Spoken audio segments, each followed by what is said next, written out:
Mahal magkasakit sa Pilipinas. Mula sa bayad sa ospital kung ma-confine, bayad sa gamot at mga procedure na kailangan gawin, pati na sa professional fee o bayad sa doktor tuwing check-up. Lahat iyan kailangang hugutin sa bulsa ng mga Pilipino. Sa isang survey ng Octa Research noong first quarter ng 2026, pagiging healthy at pag-iwas sa sakit ang naitalang top personal concern ng mga Pilipino. Kaya kapag nagkakasakit, malaking tulong sana ang health insurance benefits na makukuha sa PhilHealth o ang Philippine Health Insurance Corporation, ang National Social Health Insurance Agency ng gobyerno. Mandato ng PhilHealth na siguruhing affordable, acceptable, available at accessible ang healthcare services para sa lahat ng mga Pilipino. Isa sa mga function nito ang magtakda at magpatupad ng guidelines para sa contribution at benefits, kasama na ang halagang sasagutin nito sa bawat sakit at medical procedure ng mga miyembro nito. Paano nga ba kinukwenta ng PhilHealth ang mga benepisyong makukuha mo? Simulan natin sa contributions ng mga miyembro nito.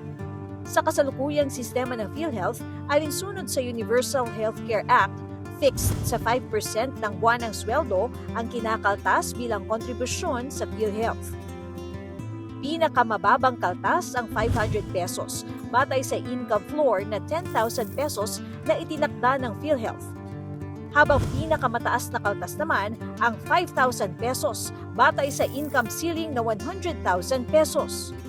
Kung ikaw ay empleyado sa isang kumpanya, hahatian ka ng iyong employer sa pagbabayad sa PhilHealth. Pero para sa mga self-employed individuals, kailangang bayaran ng buo ang contribution batay sa iyong buwanang kita. Mula 2019 hanggang 2024, taon-taong tumataas ang contribution rate ng PhilHealth mula sa 2.75% noong 2019 hanggang maging 5% pagdating ng 2024. Kasi malawak yung gusto nating mangyari, 'di ba, sa Universal Healthcare Act. Gusto natin na maprotekta na ang bawat Pilipino magkaroon ng kakayahang gumamit ng serbisyong medical or health services na hindi sila mamumulubi. So ibig sabihin, kung may nararamdaman ka, may kailangan kang gamutan, you are assured that you will be given that care without fearing that you will become impoverished, no? So, bakit natin kailangan itaas ang contribution? Para masigurado na we have enough funds to make good of that promise. Pero hindi katulad ng paghuhulog ng savings ang pagbabayad sa PhilHealth. Ibig sabihin, hindi nakasalalay sa laki ng contribution mo ang benepisyong makukuha mo. Ang pera kasing nakukuha ng PhilHealth mula sa contributions ay napupunta sa National Health Insurance Fund. Ito ang ginagamit sa pagbibigay ng benepisyo sa mga nangangailangang mag-claim nito. Dapat tingnan natin ang social insurance na hindi parang bangko na one-to-one ang palitan. Nakadesenyo ito sa concept ng prepayment. So sa panahon na tayo may kakayahang magkontribusyon, tayo ay nag-aambag sa isang malaking pitaka, isang malaking wallet na lahat tayo ay nagpo-contribute. Nakabatay sa fixed na case rates ang mga benepisyong nakukuha mula sa PhilHealth. Ibig sabihin, sa bawat sakit o medical procedure, may itinakda na ang PhilHealth na fixed na halagang sasagutin sa bill ng pasyente. It's a prospective fixed payment na malalaman mo bago pa man ma-discharge na ito yung babayaran ng PhilHealth sa iyong kondisyon o sa operasyon na in-undergo mo. Contrary ito sa dating sistema bago 2011 na pag na-ospital ka, hindi ka sigurado kung magkano ang babayaran ni PhilHealth sa iyo. Kasi ang pagtuturing ng benefit mo ay depende sa room mo, depende sa klase ng doktor na titingin sa'yo. Halimbawa, kapag ang isang PhilHealth member ay na-diagnose ng moderate risk community-acquired pneumonia, kahit gaano pa kalaki ang bill ng pasyente, mahigit 29,000 lang ang sasagutin ng PhilHealth base sa case rate nito. Mahigit 8,000 ang mapupunta sa doktor, habang mahigit 20,000 naman ang ibabayad ng PhilHealth sa ospital. Para naman sa mga pasyenteng na ospital dahil sa dengue, automatic na 19,500 pesos dapat ang mababawas sa bill. Mahigit 5,000 dito ang mapupunta sa doktor at mahigit 13,000 naman ang covered ng PhilHealth bilang bayad sa ospital. At kung na-confine ka naman dahil sa stage 2 hypertension, 17,550 pesos ang nakatakdang benepisyo para sa iyo. Ayon sa case rates ng PhilHealth, mahigit 5,000 pesos ang para sa doktor at mahigit 12,000 naman ang ibabawas sa bayad sa ospital. May outpatient benefits naman para sa ilang serbisyong hindi kailangan ng confinement, tulad ng hemodialysis, kung saan fixed din ang rate ng PhilHealth. Halimbawa, kung ang pasyente ay may stage 5 chronic kidney disease at nangangailangan ng dialysis, 6,350 pesos ang ibabawas ng PhilHealth sa kanyang babayaran sa kada session nito. 156 sessions per year ang covered ng benepisyong ito.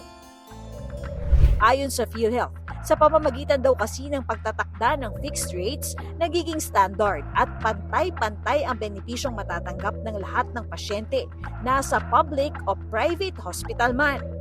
Sa pagtatalaga ng case rates, isinasaalang-alang daw ng PhilHealth ang mga sumusunod.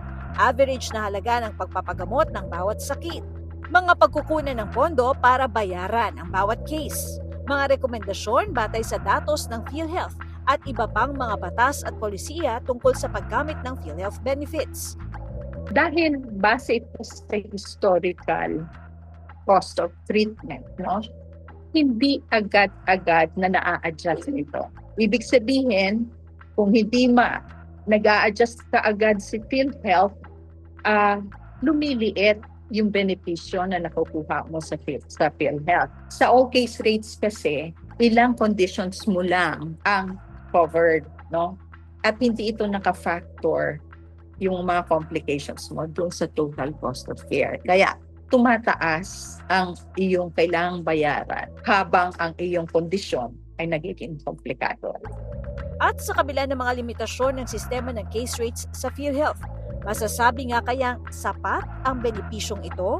Tingin ko, patuloy yung pagde-develop ng mga benefits ng PhilHealth. Nakikita naman natin ang patuloy nitong pagpapasaayos ng kanyang sistema, no?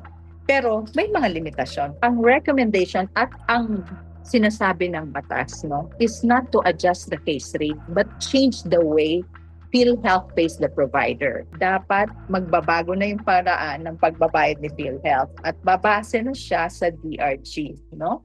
Or diagnosis related routines. Mandato ng PhilHealth na lumipat sa DRG, Diagnosis Related Grouping System, ayon sa Section 18 ng Universal Healthcare Act. Sa sistemang ito, ika-classify ang isang pasyente batay sa kanyang demographic information, clinical presentations o mga diagnosis sa kanya, at lahat ng procedure na ginawa sa kanya habang nasa ospital.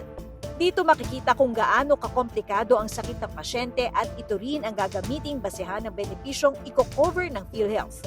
Ano yung advantage nito? Fairer yung costing. Yung costing methodology will consider a lot of factors. But, this is a very complicated process. But we just hope that our PhilHealth will, really work on it so that it will become a reality.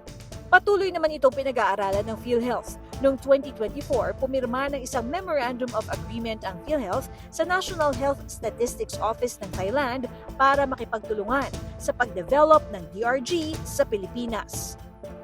Ang issue ng contribution at benefits ng PhilHealth ay isang bahagi lang ng mas malawak na usapin sa healthcare ng bansa. Nangangailangan pa rin ng pagsusuri sa iba pang aspeto ng healthcare system ng bansa para masiguro na mas mura, mas accessible at mas makatao ang mga serbisyong pangkalusugan para sa mga Pilipino. Ako si Katrina Son para sa GMA News.